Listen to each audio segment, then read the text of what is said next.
En la ocasión anterior hablamos sobre cómo fortalecer el acceso a los sistemas de información. En ese fortalecimiento hablamos de varios momentos en el proceso del acceso.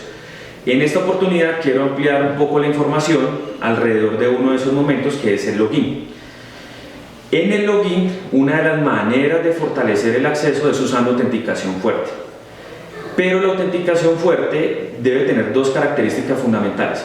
La primera característica es la independencia de factores. Recordemos los factores que hablábamos en la ocasión anterior: lo que usted sabe, lo que usted tiene y lo que usted es.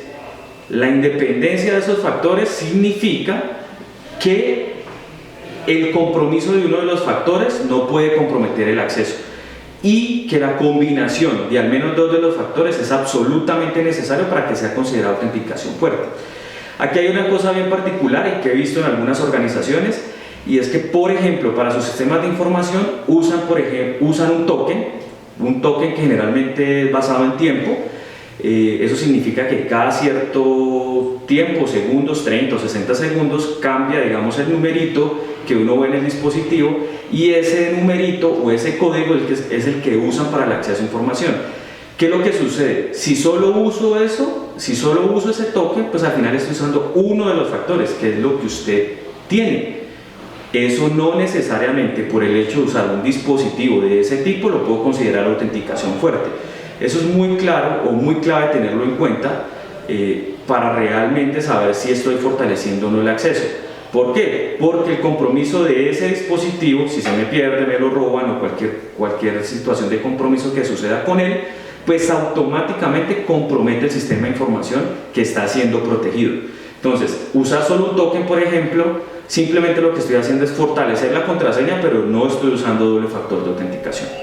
La segunda característica importante es la independencia de canales, y va en el mismo sentido de la independencia de factores.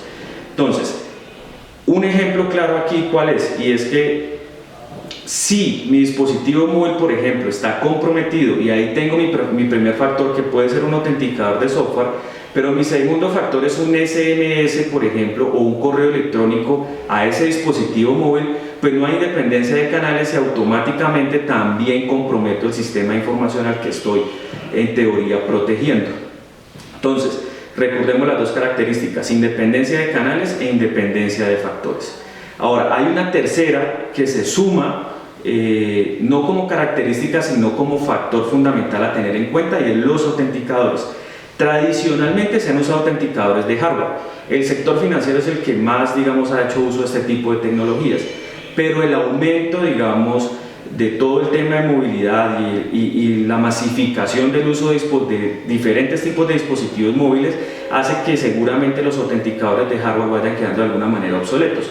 Existen otros métodos: la autenticación con token de software, la autenticación fuera de banda, por ejemplo, ya lo había comentado, como el SMS o el correo electrónico, autenticación, por ejemplo, tipo push, y autenticación biométrica, huella, voz o reconocimiento facial.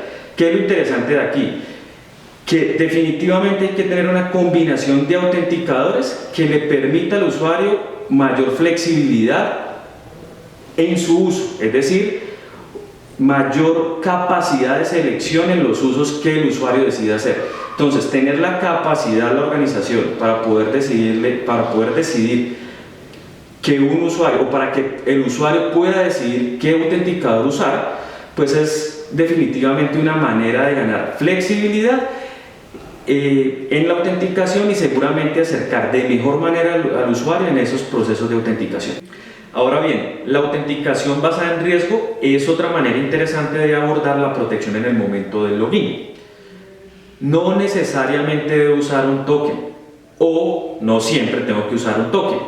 Eso suena un poco contradictorio a lo que hablamos anteriormente, pero la autenticación basada en riesgo lo que hace es entender el entorno en el que se está produciendo la autenticación o el acceso al sistema de información, y en la medida en que algún patrón específico se salga de un comportamiento normal de ese usuario en ese proceso de acceso, pues exigir un factor de autenticación adicional, es decir, algunos de los factores que ya mencionamos anteriormente. Aquí lo interesante es que yo lo que hago es establecer como una huella digital del dispositivo que está generando la conexión. Ojo, el dispositivo puede ser o un PC o un dispositivo móvil, no hay ningún problema. lo que hago es reunir características de software o incluso de hardware. Algunas de software que puedo mencionar son el sistema operativo, el idioma, la versión del browser. Ese tipo de características lo que hacen es que juntas me generan una huella que está asociada al usuario que está conectándose a ese sistema de información. Si un usuario, o para ejemplificarlo de mejor manera, si un usuario se está conectando desde un dispositivo desde el que tradicionalmente no se conecta, pues al final lo que hace el sistema o lo que el sistema podría realizar es pedirle un segundo factor para confirmar su identidad. Entonces, aquí lo interesante es que gano flexibilidad en el proceso de autenticación sin perder seguridad. Esa, digamos, es la característica más importante de la autenticación basada en riesgo. Ahora bien, lo que sucede, en resumen de los dos métodos que estamos hablando, la clave fundamental es que el usuario mejore la experiencia en su proceso de autenticación. Esa experiencia es clave para que la fricción del usuario con los sistemas de información o con los sistemas de protección no sea alta. Nos vemos en la próxima oportunidad donde hablaremos sobre las medidas de protección en el momento de la transacción y algunas de las características fundamentales a tener en cuenta en ese proceso.